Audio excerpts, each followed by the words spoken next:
I am Perry Stone, 33 years old. The morning I realized my in-laws were trying to erase me from my own marriage, I stood in my mother-in-law's mansion kitchen, barefoot on the marble floor, holding a divorce draft I hadn't written. The air smelled like citrus cleaner and money. A soft hum of the ocean drifted through the glass doors, but inside, everything was suffocatingly quiet. The paper trembled in my hands, my name neatly printed at the bottom, my signature forged. I could almost hear the pen scratching. Imagine my husband's mother smirking as she pressed it against the glossy paper. Sweetheart, you weren't supposed to see that yet. Her voice, smooth as syrup, slithered through the silence. Evelyn Stone stood by the counter in her silk robe, coffee in hand, every hair pinned perfectly into place. The kind of woman who smiled while destroying lives. What is this? I asked, my throat raw. Why does this say I'm giving up everything? Evelyn didn't flinch. You don't belong in this family anymore, Perry. It's better to make this clean and quick. Lucas will sign soon. Her calmness hit me harder than a slap. Lucas. My husband. My partner. My supposed love. The man who'd promised me forever when we married under a sunset 3 years ago, in this very backyard, with Evelyn's perfect taste stamped on every detail. Now she was dismantling that promise like it was just another one of her business deals. I looked toward the hallway as footsteps echoed. And then he appeared. Lucas, still half-dressed in his designer suit, tie hanging loose, eyes glassy with guilt. Lucas, I said, voice trembling. Tell me you didn't— He looked away. It's for the best, Perry. The floor beneath me seemed to tilt. For the best? Evelyn stepped forward, her diamond bracelet clinking softly. You've been unstable lately, dear. All that talk about wanting to work less, start a family, and move out of Miami. You're confusing, Lucas. You don't fit this life. You never did. Her tone was gentle, pitying even. And that made it worse. Every word was a knife dressed in velvet. Lucas rubbed his temples. Mom's just trying to help. We can do this peacefully. I laughed. The kind of laugh that breaks before it begins. Peacefully? You forged my name. You went behind my back. Keep your voice down, Evelyn hissed, glancing toward the stairs. The staff can hear you. You don't want to make a scene. A scene. That's what she cared about. Not the betrayal, not the forged document, but her spotless reputation. My chest ached as I clutched the papers tighter. The lines blurred through my tears. Irreconcilable differences, mutual consent, property retained by the Stone family, my property, my life. Gone, just like that. I wanted to rip the pages, to scream, to make her feel every ounce of humiliation she'd inflicted.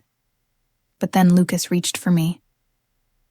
Don't make this harder, he whispered. You knew this wasn't working. My heart split clean down the middle. I'd loved this man. Not his family name, not his father's yacht, not his mother's luxury empire. But him. The boy I met at a charity gala years ago, who'd told me he wanted something real. But I'd been naive. There was nothing real about the Stones. Have you ever experienced this kind of betrayal? I whispered, more to myself than to them. Share your story in the comments, and subscribe if you believe no one should be treated this way. Evelyn's expression barely shifted. You're strong, Perry. You'll find your place. Just not here. The world tilted again, not just emotionally, but physically. I backed into the kitchen island to keep from collapsing, the cool marble pressed against my spine, grounding me in the one truth I couldn't escape. I was alone in a house I helped build a future in, now being stripped of it all. I glanced toward the windows, sunlight glittering off the turquoise waves of Miami Beach. It was a beautiful prison. This place, glass walls and gold fixtures masking cruelty. I'll fight this, I said, steadying my voice. Evelyn smiled faintly. Of course you will, dear. But just remember, mind, we own the lawyers. We own the courts. And Lucas, he'll always be a Stone. The confidence in her tone made my stomach churn. She meant it. She'd already calculated every move, every outcome, every humiliation I was about to endure. Lucas turned away, unable to meet my eyes. "I'm sorry, Perry." No, he wasn't. He was scared. Scared of losing his mother's approval, his inheritance, his place in the family's multi-million-dollar firm. Evelyn stepped closer, lowering her voice like she was sharing a secret. "Sign it quietly, Perry. Take the settlement. Leave with dignity. You don't want to be remembered as the girl who tried to fight the stones." Her words echoed long after she walked away, her heels clicking against the marble like punctuation marks on my humiliation. I stood frozen, gripping the papers until they crumpled. The silence was deafening, broken only by the faint sound of seagulls outside and the blood rushing in my ears. For years, I'd told myself I could handle her, that love was stronger than control. But now, watching my husband's retreating figure, I realized I had married not just him, but his family's shadow. That was the moment I understood. This wasn't just betrayal. It was erasure. I left the mansion that afternoon with nothing but my phone, a tote bag, and the forged papers stuffed inside.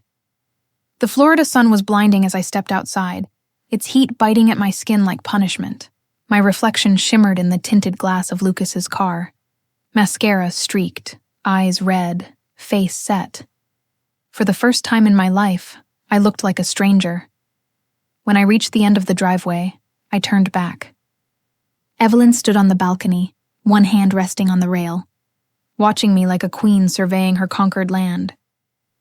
She raised her wine glass in a silent toast. That was the image that burned into me, the start of a war I hadn't asked for, but one I would finish.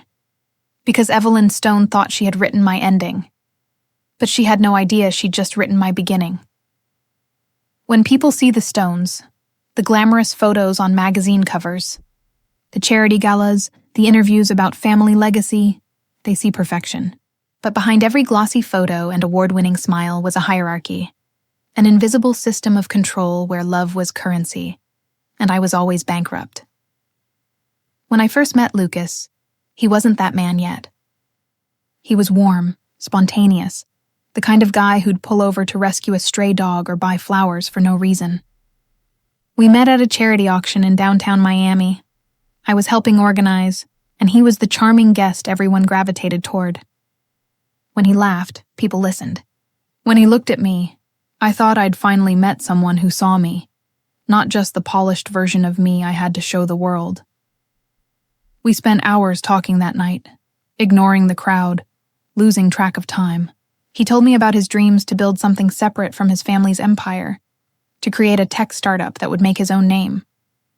I told him about my marketing work at a small firm and my own dream of starting an agency one day. We were two ambitious souls, and in those first months, I truly believed we were equals, until the day I met his family. Evelyn Stone didn't just enter a room, she commanded it. When Lucas brought me to their estate for dinner, I remember standing in the doorway, staring up at the chandelier that looked like falling stars. She greeted me with a smile that didn't reach her eyes. "So this is the girl who's distracted my son from the business," she said lightly, as if it were a joke. Everyone laughed, everyone except me. Her husband, Richard Stone, was quieter, colder. A real estate mogul who spoke in numbers and contracts, not emotions. He sized me up the way he probably evaluated land value, by what he could profit from. "Marketing, he said during dinner. "You'll need to prove you can bring something of value to this family." I smiled politely, not realizing that prove your value would become their mantra. After that night, the tests began, small calculated moments that chipped away at who I was. Evelyn would accidentally forget to invite me to family brunches. Lucas's sister, Amy, would whisper things like, "You know, Mom always pictured him with someone more polished." At first, I brushed it off. Every family had its quirks, I told myself. They'd warm up eventually. I just had to be patient, but Evelyn was a master manipulator. She didn't attack, she corroded. Slowly, when Lucas and I got engaged, she insisted on planning the wedding. "It's tradition, dear," she'd said with that soft venom smile. I let her, thinking it would help bridge the gap between us. But soon, it stopped feeling like our wedding and started feeling like her production. She changed the venue, the guest list, even my dress designer. "That fabric doesn't photograph well under chandeliers," she'd comment dismissively, waving off my choices. The day I walked down the aisle, the wedding didn't feel like mine. I was just an accessory in her perfect family tableau. Even the vows were interrupted. Lucas stumbled on the line, "To put you first." Evelyn's cough was sharp, deliberate. The guests chuckled. Lucas smiled nervously. I told myself it was nerves, but deep down something cracked. Marriage to Lucas was supposed to be a partnership. Instead, it became an audition. Evelyn managed every detail of our lives. The apartment we chose, she bought it. The car Lucas drove, her gift. Even the firm where Lucas worked, Stone Global Holdings, was under her control. He wasn't his own man. He was an heir playing pretend, and I was the outsider, tolerated, but never accepted. "Perry, darling," she'd say during family dinners, swirling her wine, "you're so independent. Isn't it exhausting, always trying to prove yourself?" Or, "You don't have children yet? Oh, I suppose career women always wait too long. Such a shame. Family should come first." Every comment was a performance, friendly on the surface, but laced with judgment. And Lucas? He'd just sit there, pretending not to notice, occasionally squeezing my hand under the table, as if that made up for his silence. When I'd bring it up later, he'd sigh. "Babe, you know how my mom is. Just let it go. Let it go." The phrase became his favorite escape hatch. When we moved into the Stone family's beachside estate, temporarily, Evelyn had said, things only got worse. I felt like a guest in my own home. The walls echoed with money and control. There was always staff nearby, always eyes watching, always a sense that I didn't belong. I tried to carve out a life of my own, freelancing from the guest office, joining a local yoga studio, volunteering at a women's shelter. But Evelyn found ways to insert herself. One day, she showed up at my office door holding a folder. "You've been working on this charity project, haven't you? Let me take a look." By that evening, she'd helped by changing every creative decision. Her version was sterile, corporate, but she presented it to the charity board under her name. Lucas even congratulated her. I remember confronting him later. "She stole my work." He shrugged. "She just polished it. You're overreacting." That word, overreacting, became the dagger she trained him to use. Still, I tried to hold it together. I told myself I could survive her if I focused on us, but every time I reached for him, I felt her presence in the room, invisible but suffocating. She chose our vacation destinations, dictated our dinners, even suggested fertility specialists before we'd agreed to start trying for kids, and when I said I wasn't ready yet, she smiled and said, "Oh, darling, that's how women end up alone." Lucas laughed. I didn't. The first real fracture came during a family fundraiser. I had spent weeks preparing a proposal for a digital marketing campaign for the Stone Foundation. It was bold, modern, something that could attract younger donors. The night of the presentation, I stood beside Lucas, trembling but proud, watching the slideshow unfold. Then Evelyn took the microphone. "We're so proud to announce this campaign," she said. "Developed by our in-house team. Our in-house team." My name was nowhere. Applause filled the ballroom as my heart splintered. Lucas didn't speak up. He just smiled, camera flashes bouncing off his perfectly tailored suit. That was the first time I realized silence could be betrayal too. That night, when we got home, I finally snapped. "Why didn't you say something?" He looked exhausted. "Because it doesn't matter, Perry. It's just a campaign." "No," I said quietly. "It's me. I don't matter." He didn't deny it. He just turned away. From that night on, I started keeping a notebook. A quiet, private record of every slight, every manipulation, every moment she twisted my life into hers. I didn't know why I was doing it at first. Maybe it was survival. Maybe it was the start of something else. Because deep down, beneath the ache and humiliation, something was shifting. A quiet defiance was beginning to take root. And one day soon, that defiance would become fire. There's a specific kind of silence that follows betrayal. It's not empty. It hums, it vibrates in your bones. It's the sound of your world cracking beneath you, piece by piece, while everyone around you pretends not to hear it. For months after the fundraiser humiliation, that silence followed me everywhere, into bed, into the shower, into meetings. Lucas had grown distant, consumed by his family's business again, and I had become a shadow in a home filled with marble floors and empty words. The walls of the stone estate started to feel alive, not with warmth, but with whispers. The maids avoided eye contact. The butler hesitated before speaking to me, and Evelyn's soft laugh echoed from her office every time I walked past. As if she already knew I was unraveling, one morning, it all began to make sense. I woke up alone. The other side of the bed was cold. When I went downstairs, Evelyn and Lucas were sitting at the kitchen island sipping coffee. A stack of folders lay open between them, contracts, spreadsheets, and one document that made my stomach twist. A partnership proposal bearing my signature. Except it wasn't my signature. "What is this?" I asked, my voice trembling. Evelyn's smile didn't waver. "Oh, Perry, we're just reorganizing some business assets. You don't need to worry about that." My eyes darted to Lucas. "This looks like an authorization form. It says I've agreed to transfer part of my freelance earnings to Stone Global Holdings. Why would I do that?" Lucas's eyes avoided mine. "It's just a tax thing, babe. Mom's accountant recommended." I slammed the folder shut. "Don't babe me. You forged my signature?" Evelyn set her cup down with a delicate clink. "Careful, dear. Accusations like that can be unflattering." I wanted to scream, to throw that cup across the room, but I knew if I lost control, she'd win. She'd turn it into another emotional outburst from the unstable daughter-in-law. Instead, I said quietly, "Delete every trace of my name from your files. I'm not part of your business." Her smile sharpened. "You're part of this family. That means you're part of everything we build." That was the moment I realized she didn't see me as a person. I was a pawn, a decorative piece to manage, manipulate, and eventually discard. That afternoon, I packed a bag and left for a hotel downtown. It was impulsive, reckless maybe, but I needed air. I needed to hear my own thoughts without her voice echoing through them. Lucas called that night. I ignored the first 5 calls. On the 6th, I answered. "Perry, where are you?" "Mom's worried sick," he said, his tone rehearsed. I laughed bitterly. "She's worried she won't have anyone left to control," he sighed. "Can you not do this right now? You're overreacting again." That word.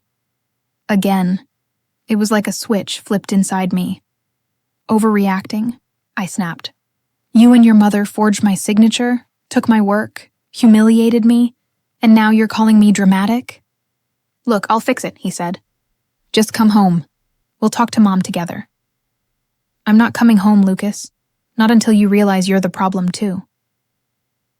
There was silence, then a cold, unfamiliar tone. "If you leave now, don't expect me to follow." The line went dead. I sat there, phone in hand, heart pounding, staring at the city lights outside my window. That was the moment it clicked. The marriage I thought I was saving was already gone. The man I had loved had been swallowed by the Stone family long ago.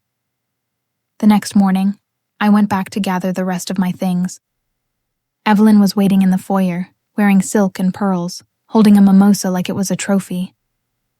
"Lucas isn't home," she said smoothly. "He's at the office." "But I suppose you knew that." "I'm just here for my belongings," I said. She tilted her head. "Are you sure you're not here to apologize?" "For what?" "For embarrassing him. For being ungrateful. For biting the hand that feeds you." I stared at her, stunned. "You think you feed me?" Her smile thinned. "Lucas gave you a life most women would kill for. A husband with status, a family with influence, a home worth millions. And how do you repay him? By running away the first time things get difficult." "Difficult?" My voice cracked. "You stole my work, my independence, and you forged my name on a contract. That's not difficult, Evelyn. That's criminal." She chuckled softly. "Oh, sweetheart. No one's going to believe that." It hit me like a punch. She was right. Her family had money, power, lawyers. If I tried to expose her now, she'd bury me in a mountain of legal jargon, and spin it into a narrative of an unstable wife lashing out. So I said nothing. I packed my suitcase, walked past her, and didn't look back. But she wasn't done. Not even close. Within days, rumors began circulating at my old marketing firm. Whispers that I had emotionally unstable tendencies, that I'd been fired for inappropriate behavior. None of it was true, but the source was obvious. Evelyn's reach extended everywhere. She had friends in every circle that mattered. When I tried applying for new jobs, doors closed before I could step through them. One hiring manager, a woman I'd met at a networking event, pulled me aside. "Perry," she said gently, "I don't know who you upset, but people are saying you burned bridges at Stone Global. You might want to lay low for a while. Lay low. Hide. Disappear."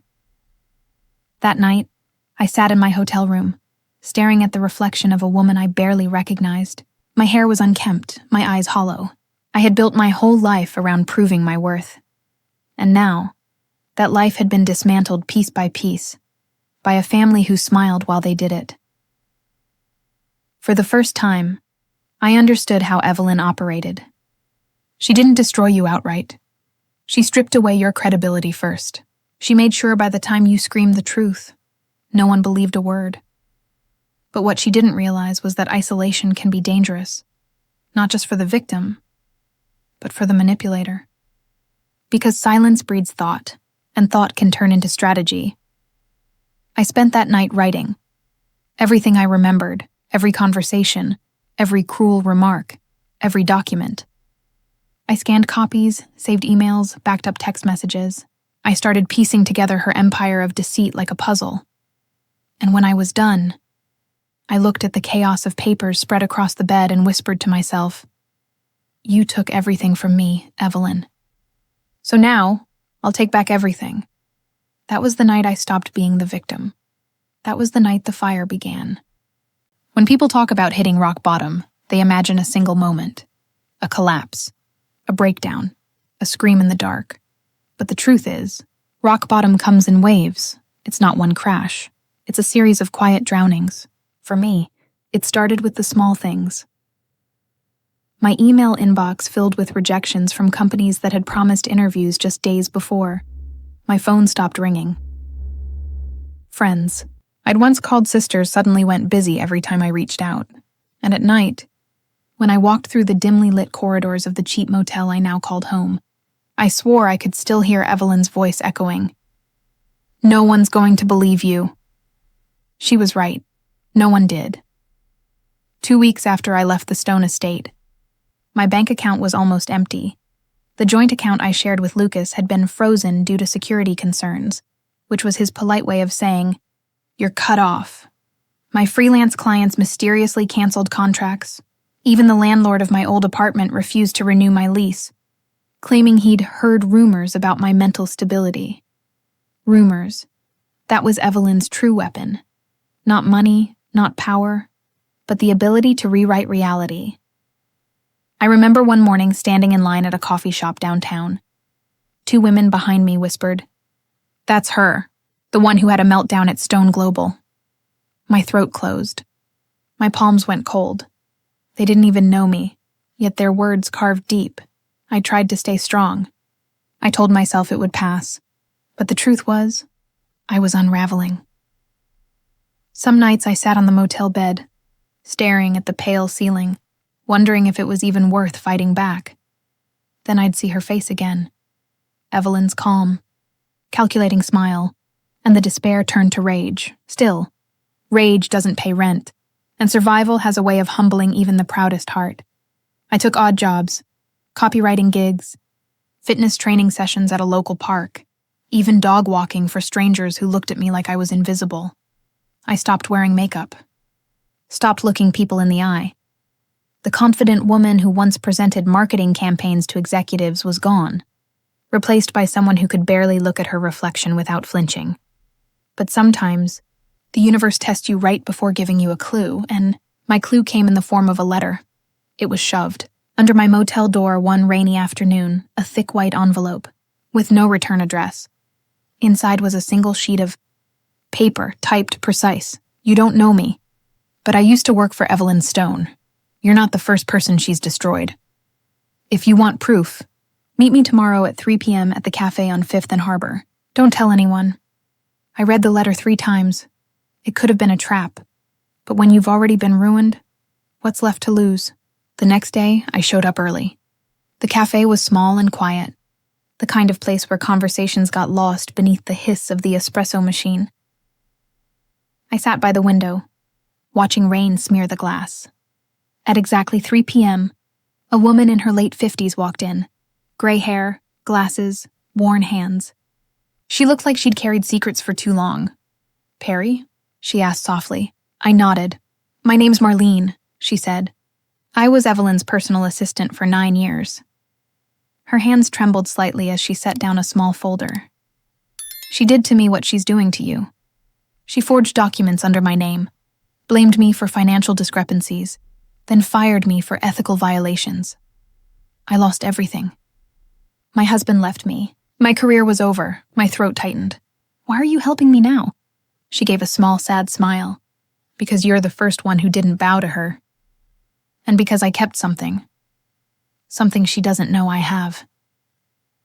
She pushed the folder toward me.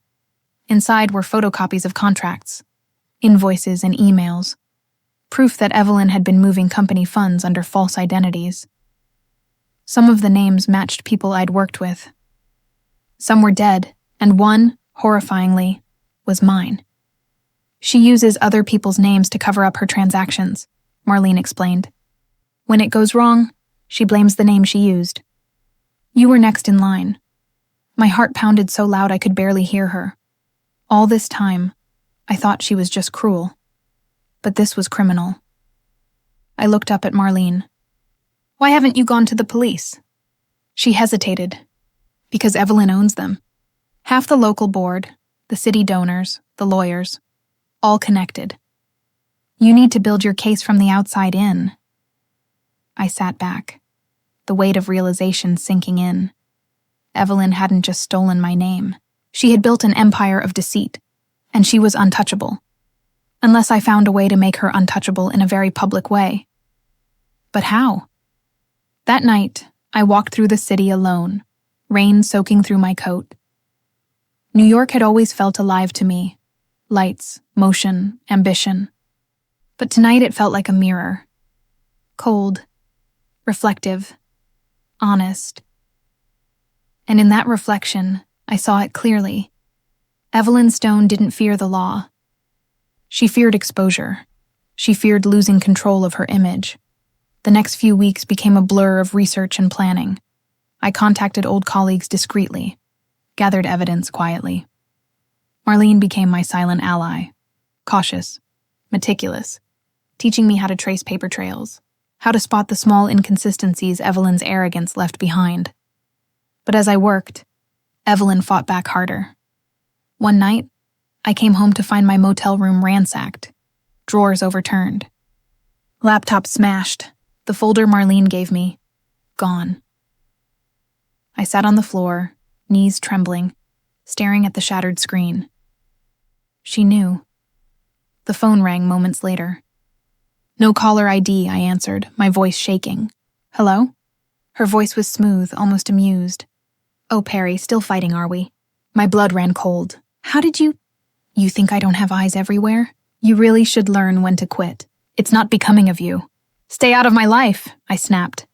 She laughed softly. "Sweetheart, your life is mine. You just haven't realized it yet." The line went dead.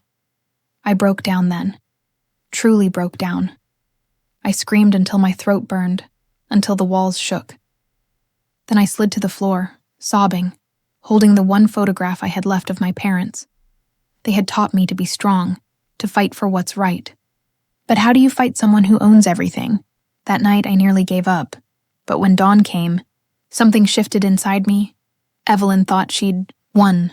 She thought I was done, but she hadn't taken everything, not yet, because she didn't have me and she didn't have the truth. And the truth, when exposed right, can burn hotter than revenge itself. People think revenge begins with rage. It doesn't. It begins with clarity. That chilling moment when your pain hardens into purpose. The morning after Evelyn's call, I didn't cry. I didn't scream. I just sat there, staring at the wreckage of my motel room, breathing slow and even. For the first time since my life fell apart, I wasn't reacting. I was calculating. If she wanted me scared, she'd get silence. If she wanted me broken, she'd get stillness. Because people like Evelyn thrived on control, and the first step to beating them was starving them of satisfaction. I swept up the glass, threw out what was ruined, and took my last few $100s to buy a second-hand laptop. Then I went to the public library, where no one would think to look for me.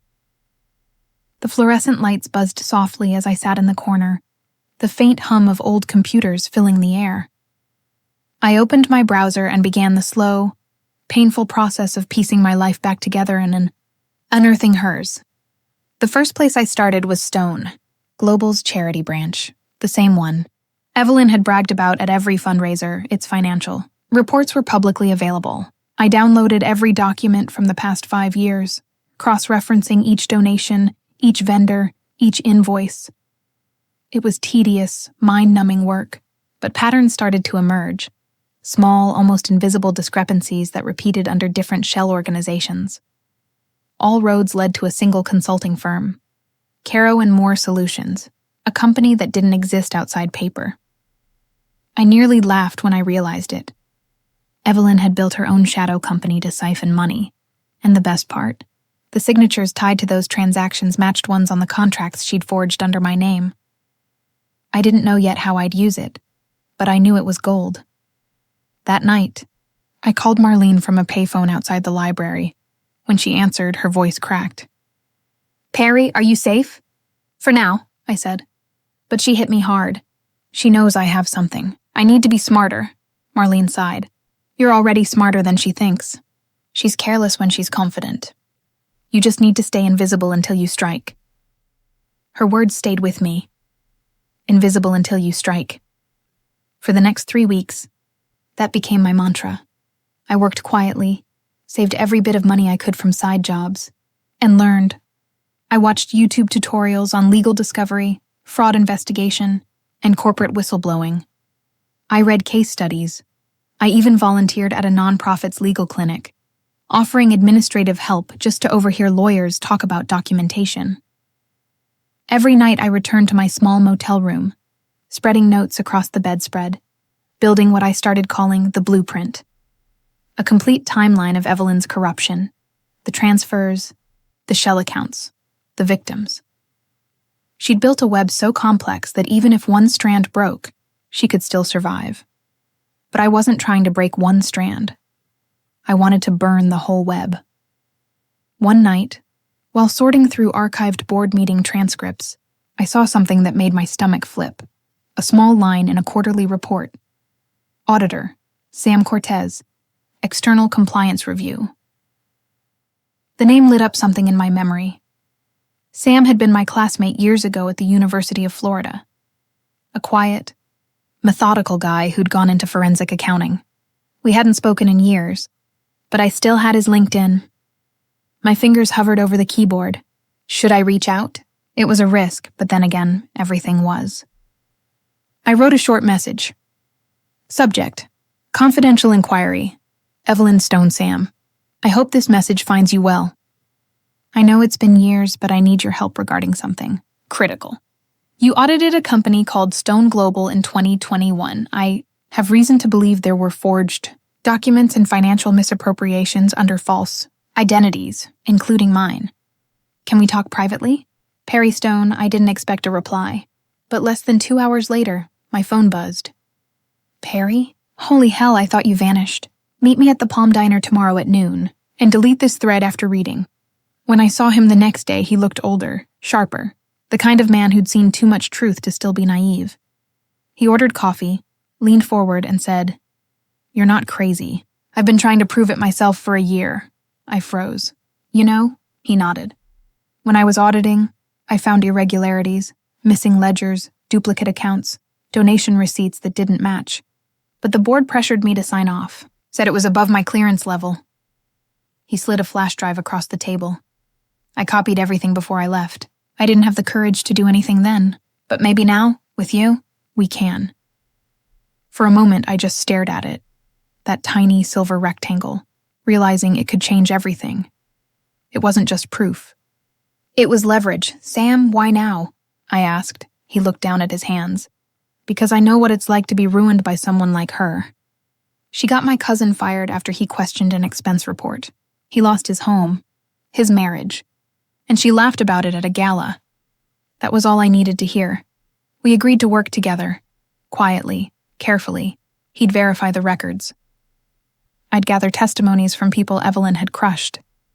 We'd build a case so airtight it wouldn't matter how much money she had.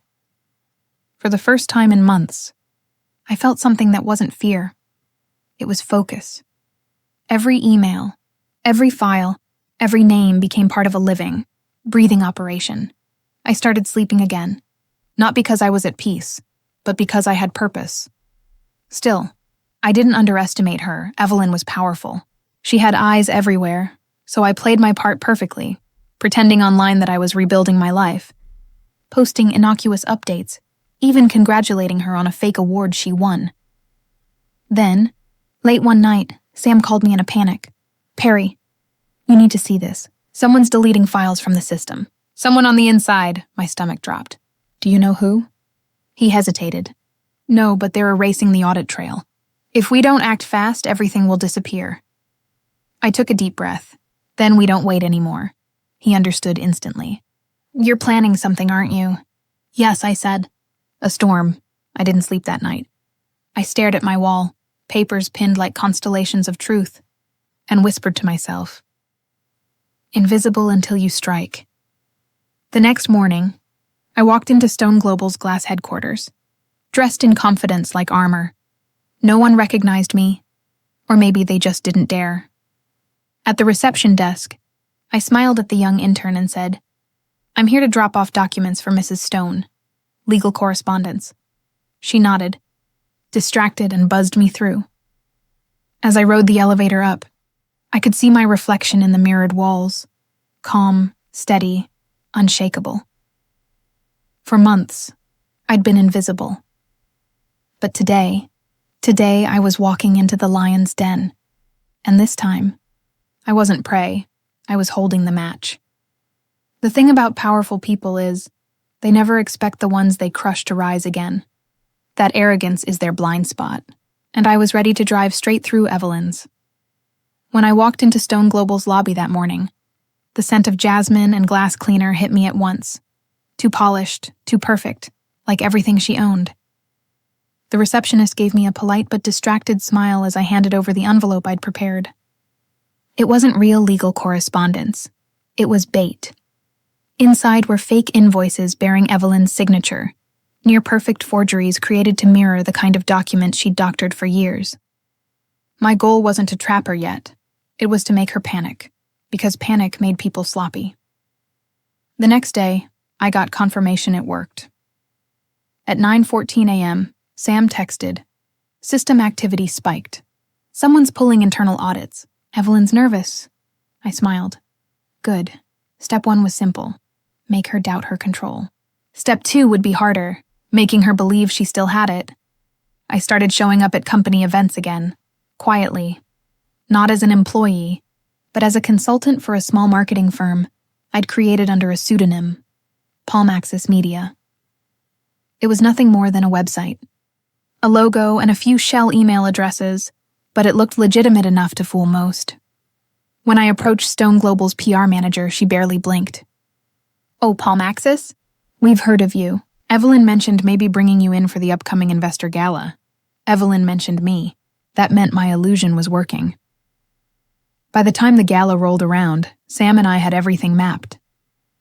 The flash drive he'd given me now contained months of updates, bank trails, fake donors, even screenshots of internal communications Evelyn thought were deleted.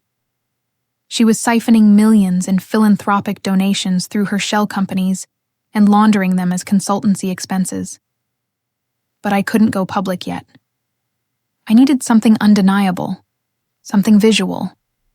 Sam said it best. You need to make the truth louder than her lies. The gala was my stage, held at the Coral Bay Resort. The event was everything you'd expect from Evelyn Stone. Chandeliers dripping in crystal, champagne flowing like gold, guests dressed in designer smugness. And there she was, Evelyn herself, in a silver gown that gleamed like armor, standing under a banner that read Stone Global, building tomorrow with integrity. Integrity. I almost laughed. When she spotted me across the room, her painted smile faltered for half a heartbeat. Then she smoothed it over and glided toward me. Perry Stone, she purred. My. I didn't realize Palm Axis's founder was attending tonight. I tilted my head. I go where the work takes me. Her smile sharpened. Still chasing relevance, I see. And you, I said, raising my glass. Still chasing redemption. Her eyes flashed, but she kept her composure. Be careful, dear. You're in over your head. I've heard that before, I said softly, meeting her gaze dead on, usually right before someone drowns. I walked away before she could reply. By the time dessert was served, Sam, posing as a photographer, had already placed 2 tiny recording devices near the AV booth. We were going to capture her speech in full, including the moment she planned to unveil a fake donation campaign. Her downfall needed witnesses. But as I watched her from across the ballroom, laughing, shaking hands, posing for photos, I felt something unexpected, a flicker of pity. She'd built an empire on manipulation, and now she was a prisoner of her own performance. The same act that once made me tremble now just looked desperate. Still, pity couldn't soften my resolve. When the speeches began, I stepped out to the terrace to breathe. The Florida air was thick with salt and heat. Out on the horizon, storm clouds gathered, heavy and slow-moving. It felt symbolic. Sam came out moments later, camera slung around his shoulder. She's about to start, he said. You ready? Ready, I said. Once she unveils the campaign, we send the documents. He nodded. Let's make history. We went back in just as Evelyn took the stage. Applause rippled through the room. Ladies and gentlemen, she began, her voice perfectly polished. Stone Global has always stood for transparency and generosity, and tonight, we're proud to announce our largest charitable initiative yet, the Sunlight Project, benefiting underprivileged youth across Florida. The Sunlight Project. The name alone made me want to scream. On cue, Sam hit send. Within seconds, a dozen journalists received the real files, the ones showing Evelyn funneled millions from her previous charity projects into her private accounts. I watched her mid-sentence, her perfect rhythm faltering as phones across the room started buzzing. Confused murmurs spread like wildfire. The sound built, one whisper at a time until the air crackled with tension. Then a journalist near the front stood up. Mrs. Stone, care to comment on the transactions listed here? He held up his phone, the projected documents clearly visible. Evelyn blinked. I'm sorry? Another voice cut in. You signed invoices to Caro and Moore, your own company. Is this true? Her microphone screeched with feedback. Her mask cracked. Who sent that? She demanded, scanning the room. This is defamation! But the crowd wasn't listening anymore. Cameras flashed. People whispered. The room was turning, and she knew it. That was my cue to leave. Sam met me in the hallway, face pale but exhilarated. You just detonated a bomb. Good, I said. Let her choke on the smoke. Outside, thunder rolled across the bay. Rain began to fall, slow, deliberate drops that darkened the marble walkway. I walked barefoot to my car, shoes in hand, the wet pavement cooling the heat in my chest. When I looked back at the glowing ballroom windows, I saw Evelyn through the glass, surrounded, cornered. For the first time, she wasn't commanding the room. She was surviving it. But this wasn't over. The fallout would take weeks, and I wasn't done, because I knew her too well. She wouldn't crumble quietly. She'd fight. She'd manipulate. She'd threaten. And when she did, I'd be waiting, with proof she couldn't bury. That night, I returned to my motel and opened my laptop. Dozens of messages had already poured in. Reporters, lawyers, former employees, victims. Every one of them had a story. Every one of them wanted justice. And I realized something. This wasn't just my revenge anymore. It was everyone's. When Sam called me later, his voice was trembling. They're going to investigate Perry. Federal audit. She's done. I stared at the rain streaking down my window. No, I said quietly. Not yet. She's cornered, but she's still dangerous. I want her to admit it. Publicly. He hesitated. You're playing with fire. Exactly, I said. And she's the one holding gasoline. As I hung up, lightning flashed outside, illuminating the motel walls like white fire. The storm was no longer just outside. It was in motion. And I was the one who called it. When the morning headlines hit, Evelyn Stone's empire began to crack like cheap glass under a hammer. Stone Global Charity Scandal, CEO. Accused of embezzlement. Millions missing from Florida Foundation. Her name was everywhere. On TV tickers, talk shows, gossip blogs. By noon, the company had announced an emergency board meeting. By evening, the Stone Mansion's iron gates were swarmed by reporters, and by midnight, my phone was vibrating nonstop. Sam texted first. They suspended her pending investigation. She's furious. Lock your doors. Then came the call I was waiting for. Perry! Evelyn's voice hissed through the line. You think this little stunt will destroy me? I built this family. You're nothing without us. I almost laughed. Funny. You said the same thing when you stole my campaign proposal and fired me for insubordination. How's that integrity speech aging now? You don't understand the world you're playing in, she spat. People like me don't fall. We adapt. We own the narrative. Then consider this your rebranding, I said, and hung up. But her words stuck with me. People like me don't fall, oh, but they do. The louder they are, the harder they crash. The next morning, I stopped by Sam's apartment. He'd barely slept, his desk littered with coffee cups and printed articles. She's blaming the CFO now, he said. Claims he authorized every transfer without her knowledge. Classic Evelyn. Burn everyone around her before the fire touched her heels. But the problem with arsonists is, eventually they run out of people to blame. Are the files we backed up still safe? I asked. Triple encrypted, he said. She can't scrub them, but she's calling in favors. Old political connections, legal threats. She's got money and fear on her side. Then we take those away, I said.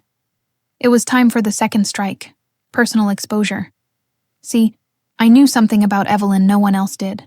While digging through Sam's records, I found a series of private payments, small, regular deposits to a real estate account in Key Biscayne. The name on the property deed? Thomas Avery, a man she'd quietly kept on retainer for discreet, consulting, translation, her affair. The same woman who once called me a gee, stain on the Stone family name, had been financing. A lover on company funds. It wasn't just poetic justice. It was legal dynamite. That evening, I met Sam at a quiet seafood restaurant off the highway. Rain hammered the windows, and the air smelled of salt and old secrets. This could destroy her completely, he said, voice low. You sure you want to go that far? I looked him in the eye. She destroyed me first. And she nearly broke you too. She's lived her whole life hurting others and hiding behind her name. No more hiding. He nodded slowly. Then we finish it. I released the second wave that night. An anonymous leak to a journalist I trusted, including bank transfers, property deeds, and photos from a private investigator. I didn't have to fabricate anything. Evelyn had written her own downfall in every transaction. By dawn, social media was ablaze again. Evelyn Stone accused of using corporate funds to finance secret relationship. Her husband, Richard Stone, chairman of the board and patriarch of their dynasty, was spotted leaving the mansion in a fury. The image of him slamming the car door became an instant meme. Evelyn's perfect world was collapsing, one lie at a time, but she didn't go quietly. That afternoon, my phone rang again, this time from an unknown number. Mrs. Stone? A man's voice said. This is Detective Rivas from the Financial Crimes Division. We've had an anonymous tip suggesting your involvement in the data breach at Stone Global. My blood ran cold. Evelyn had struck back. She'd filed a false report, naming me as the hacker who leaked confidential data. I met Sam that evening, hands trembling as I handed him the notice. She's framing me, I said. She's actually framing me. He scanned the papers quickly. This is a scare tactic, but if she's got lawyers pushing it, it could get ugly fast. She's desperate, I said bitterly, and desperate people are dangerous. Sam leaned forward.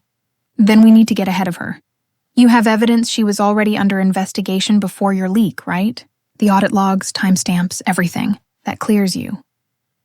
He was right, but the thought of her trying to ruin my life again made my chest burn with rage. I'd spent months rebuilding my confidence, my peace, and here she was, clawing to drag me back down. No, not this time. The next morning, I marched straight into the office of Harriet Bloom, the journalist who'd first covered the scandal. She looked up from her desk, surprised but intrigued. "Perry Stone," she said, "you've made quite the storm." I handed her a new envelope. "Here's the full story. Proof of how she tried to frame me. Proof of her manipulation of the legal system. Publish it when you're ready." Harriet's eyes widened as she flipped through the documents. "You realize this could destroy her completely?" I nodded. "That's the point." When the article went live 2 days later, it was the final strike. The story painted Evelyn not as a victim of smear campaigns, but as a calculating tyrant who used wealth and fear to silence her victims. Screenshots of her falsified police report spread like wildfire. Even her closest allies began distancing themselves. Stone Global's board issued a statement that evening. "Evelyn Stone is permanently removed as CEO and placed under federal investigation." That was the moment I exhaled, for the first time in months. But then the unexpected happened. Richard Stone, the husband, who had always stood by her, reached out to me personally. His assistant called, arranging a meeting at a private club in Palm Beach. I almost declined, but curiosity won. When I walked in, Richard was already seated, staring out at the ocean.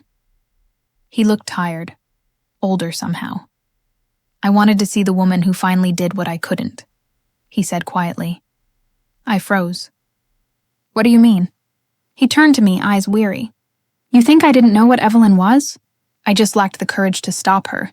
But you did it." For a moment, I saw something human in him. Sadness, maybe even relief.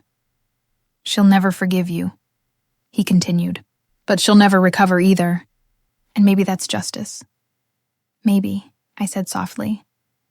When I left the club, the air smelled like the ocean after a storm, clean, raw, new.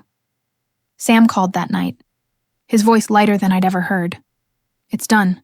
Perry, she's finished."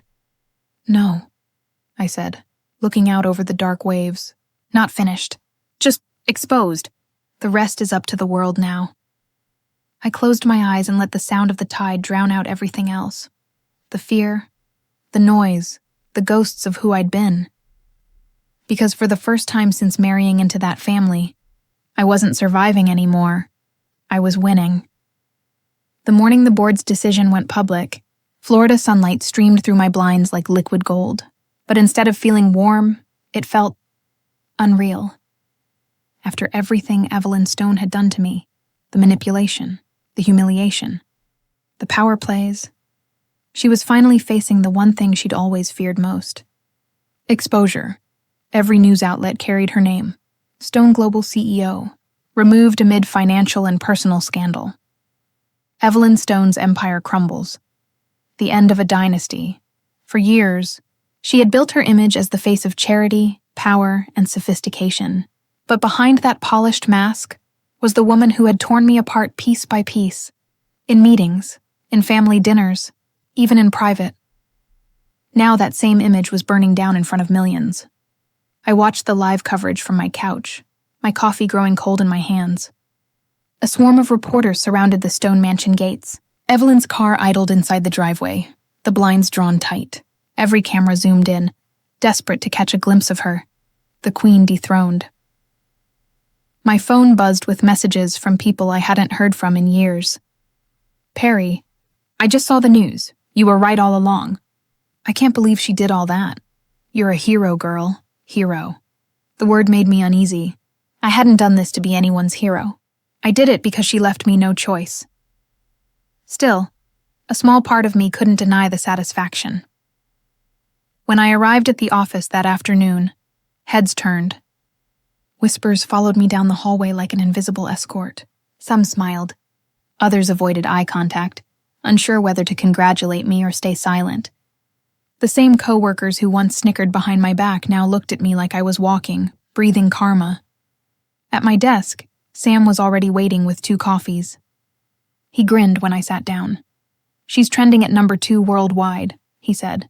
"Number 1's still a celebrity divorce, but give it a few hours." I chuckled softly. "She'd hate that. Evelyn never accepted being second to anyone." He leaned forward. "You okay?" I nodded, though my heart was still racing. "Yeah, just overwhelmed. It's normal," he said gently. "You've been in fight mode for so long it's hard to believe the war's over." He was right. For months, every day had been about surviving, anticipating her next move, watching my back, waiting for the next trap. Now, for the first time, there was silence. And silence, I realized, was a luxury. But the quiet didn't last. That evening, a reporter named Harriet Bloom, the same one who had covered the leaks, reached out. "We're doing a televised interview," she said. "The people want to hear your side, Perry. Not just about the scandal, about the woman behind it. The one she tried to erase." My first instinct was to decline. I'd spent years being spoken over. By Evelyn, by her lawyers, by her perfect PR-trained smile. But something inside me shifted. This wasn't about revenge anymore. This was about reclaiming my story. "When and where?" I asked. The studio was sleek, modern, and cold under the fluorescent lights. I wore a simple navy blazer. No expensive jewelry, no performance makeup. I wanted to look real, grounded. The makeup artist dabbed concealer under my eyes and whispered, "You're brave for doing this." "Bravery," I murmured, "is just what's left when fear gets tired." When the cameras rolled, Harriet smiled warmly. "Perry Stone, thank you for being here. The country knows you as the whistleblower who exposed one of Florida's most powerful families. But who were you before all this?" I took a breath. I was just a woman trying to fit into a world that didn't want me. I married into money, and I thought love would protect me. But love doesn't protect you when it's built on control. They didn't want a daughter-in-law, and they wanted a pawn. She nodded. "And when you fought back?" "They tried to bury me," I said simply. They underestimated how deep my roots were. For the first time since this began, I told the whole story. The manipulation, the cruelty, the gaslighting, the sleepless nights. How Evelyn had smiled while stabbing me with her words. How Sam and I uncovered the truth she'd buried under layers of lies. And finally, how it all unraveled the moment her own sins met daylight. The studio was silent when I finished. Harriet blinked, visibly moved. "If Evelyn Stone were watching this right now, what would you say to her?" I hesitated, then said, "I'd tell her I forgive her. Not because she deserves it, but because I deserve peace." The interview aired that night. Within hours, clips flooded social media. Perry Stone trended. People called me the quiet storm, the woman who brought down a queen, the voice of the silenced. One comment stuck with me. Her revenge wasn't loud. It was surgical. That night, Sam came over with takeout and wine. We watched the replay together, laughing at how surreal it felt. "I can't believe that's you," he said. "You look powerful." "I don't feel powerful," I admitted. "I feel emptied, like I finally put down a boulder I've been carrying for years." He nodded slowly. "That's what freedom feels like." Then, the unexpected happened. A news alert popped up on my phone. Evelyn Stone had been arrested for obstruction of justice. She'd tried to bribe an investigator to suppress the embezzlement evidence. The photos of her being led away in handcuffs spread like wildfire. I stared at the screen in silence. Sam poured more wine, his tone almost reverent. "You really did it, Perry. She's done." But victory didn't taste like I thought it would. I wasn't gloating or dancing. I just felt... Still, I didn't destroy her, I said quietly. She destroyed herself. I just stopped cleaning up her mess. Sam smiled faintly. That's the difference between revenge and justice. In the following weeks, everything changed. I got offers from magazines, podcasts, even a book deal. But more importantly, strangers began reaching out.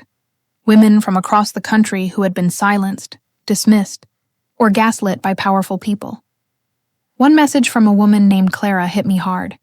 "You don't know me, but I was in a similar situation. Watching you stand up for yourself gave me the courage to leave mine." I sat there for a long time, staring at that message. That was when it hit me. This wasn't just my reckoning.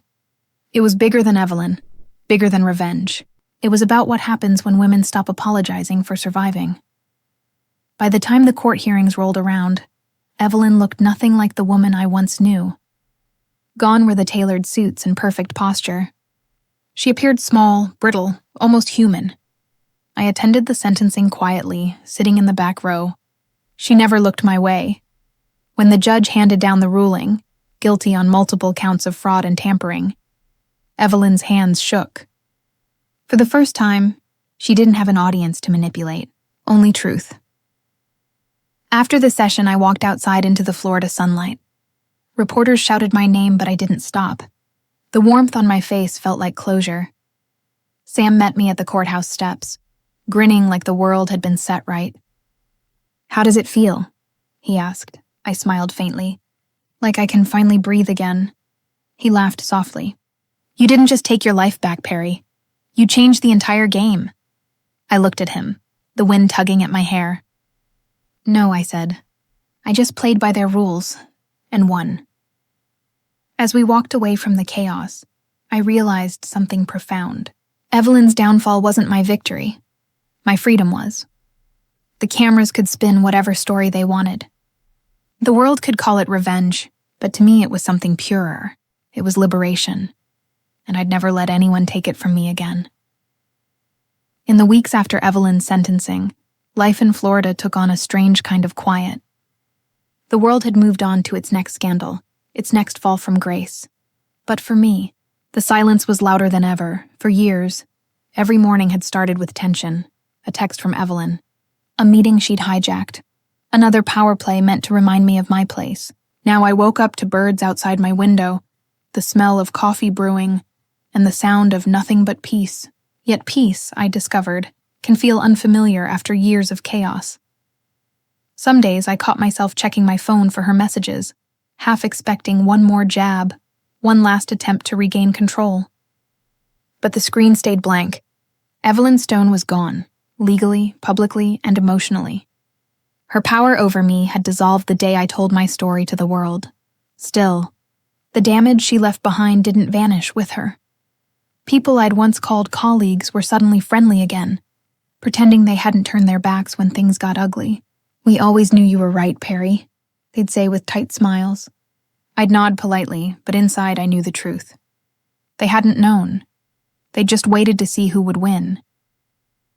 Even in victory, betrayal left a shadow. One Friday afternoon, I visited the ocean for the first time since the trial ended.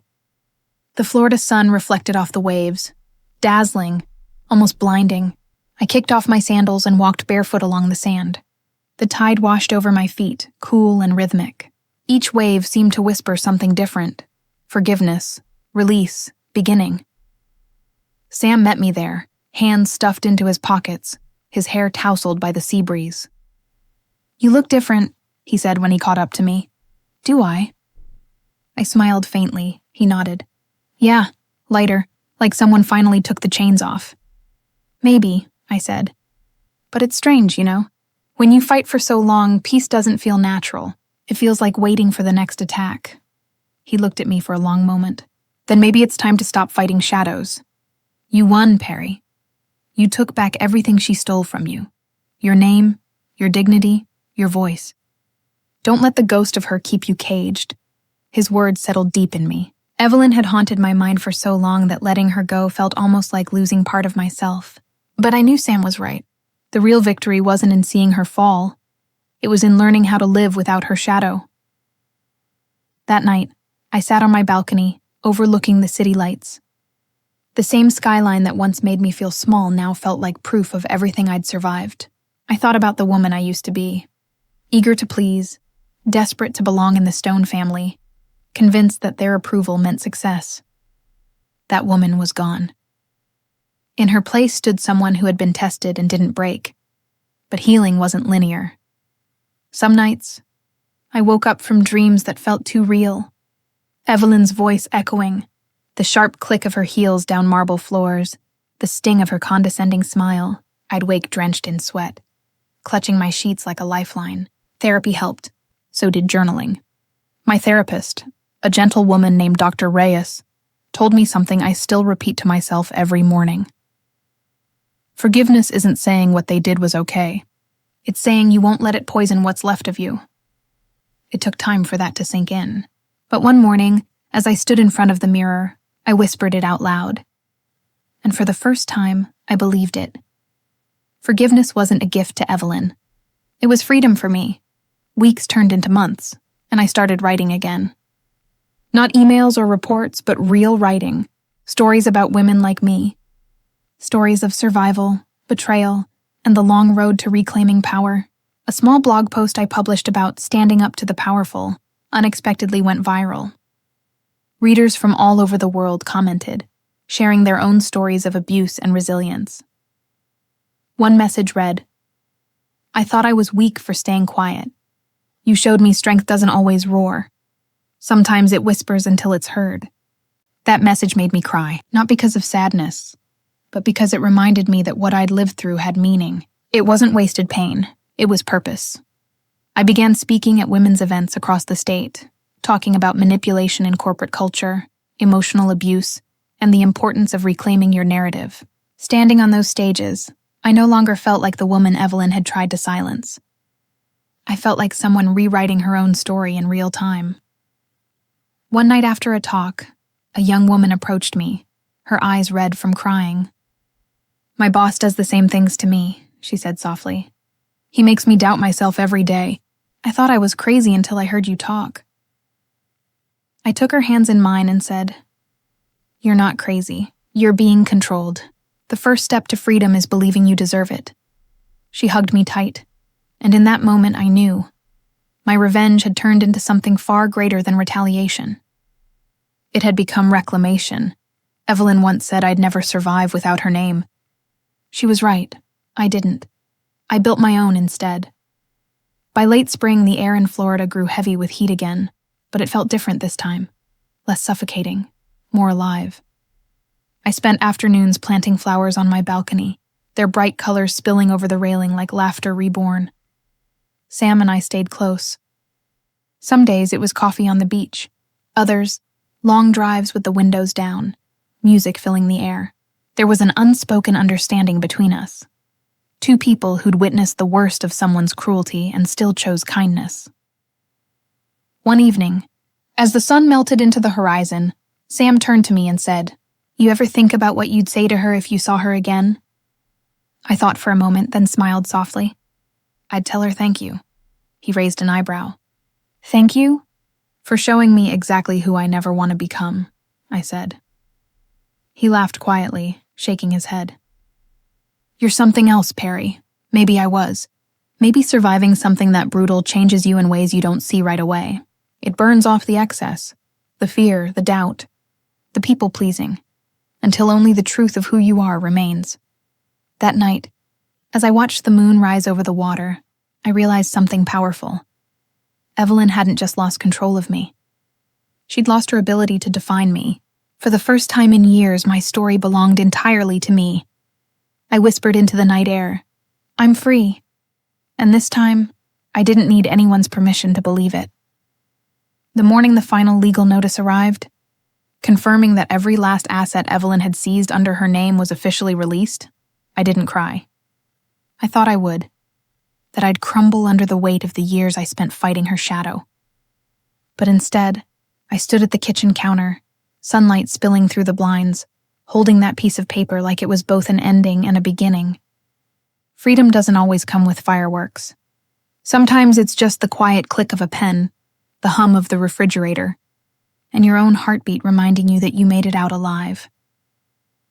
I brewed coffee and sat by the window, the Florida heat pressing gently through the glass. Below, the palm trees swayed, the world moving as if nothing monumental had happened. Yet inside me, something had shifted permanently. A peace that wasn't borrowed from anyone else's approval. A calm that couldn't be shaken by anyone's control. For years, Evelyn's name had been a shadow cast across my life, Every professional opportunity, every friendship, every whisper in the office came with the echo of her. Now that echo had faded. My name, Perry Stone, finally stood on its own. Later that day, I visited my lawyer to sign the final paperwork. He smiled as I entered. "Congratulations, Mrs. Stone. You're officially free." "Free," I repeated softly, tasting the word like something foreign. "That's a first," he chuckled. "You fought harder than most people ever would. You earned this peace." As I left his office, the Florida sky was streaked with pink and orange, the kind of sunset that made the world feel like it was exhaling after a long day. I walked slowly to my car, the sound of my heels clicking against the pavement grounding me in the moment. Every step felt like shedding another layer of the past. That evening, I went back to the beach, the same one where Sam and I had talked weeks ago. This time I came alone. The wind was warm, the ocean restless, waves rolling in with steady grace. I slipped off my shoes and walked toward the water, letting the sand pull between my toes. I closed my eyes, breathing in the salt and freedom.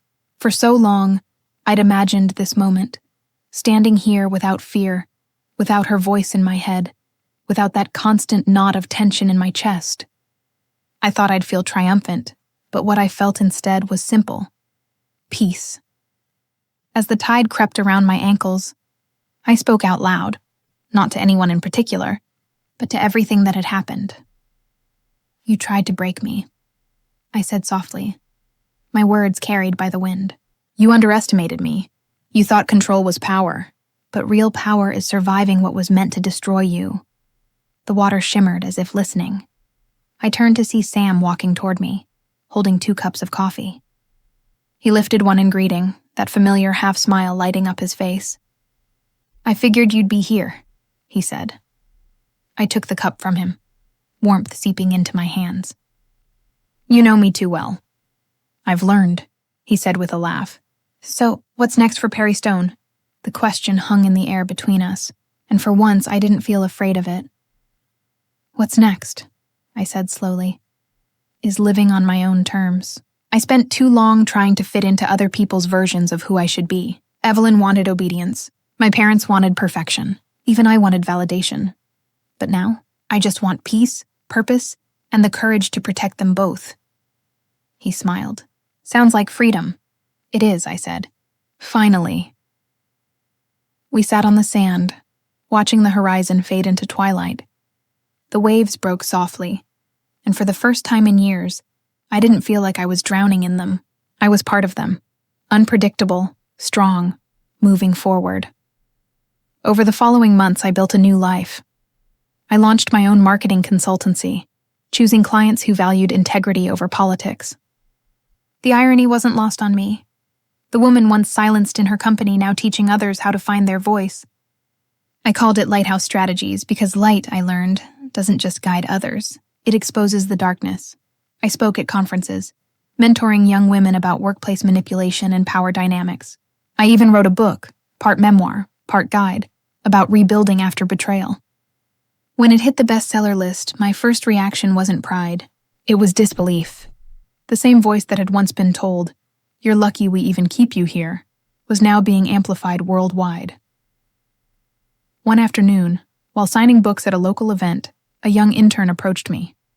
Her hands trembled as she handed over her copy. "You don't know me," she said, "but your story helped me walk away from a toxic boss.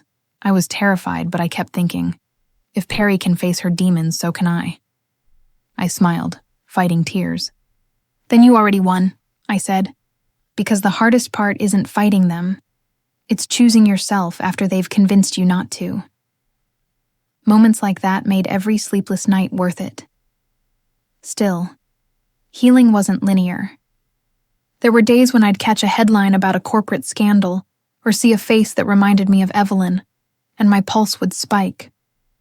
But then I'd remind myself, her power ended when I stopped needing her approval. I'd take a deep breath, close my eyes, and say, "That chapter is closed."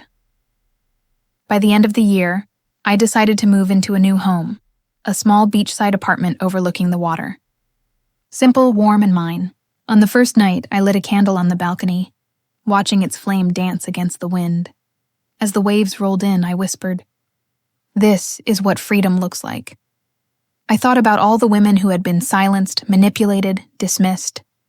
I thought about the girl I once was, the one who smiled through humiliation, thinking compliance would earn her love. She didn't know that love rooted in fear isn't love at all. But I did now. And that knowledge, more than revenge, was my real victory. The night was quiet, except for the waves and the flicker of the candle. I reached for my journal, the one I'd started in therapy, and wrote the final words of this chapter of my life. I am not what they tried to make me. I am who I chose to become. As the ink dried, I felt something inside me settle for good. A peace deeper than triumph, wider than revenge. It was the peace of knowing I'd reclaimed not just my name, but my story. I turned on my camera, recording the outro for my viewers. And if my story resonated with you, I said softly, please like, subscribe, and share it with someone who might need to hear that they too deserve respect and unconditional love. I paused, then smiled, the ocean behind me glowing under the moonlight. Because sometimes, the people who break you end up teaching you how strong you really are. So tell me in the comments, what strength did betrayal uncover in you? I pressed stop. The red light blinked out, and just like that, it was over.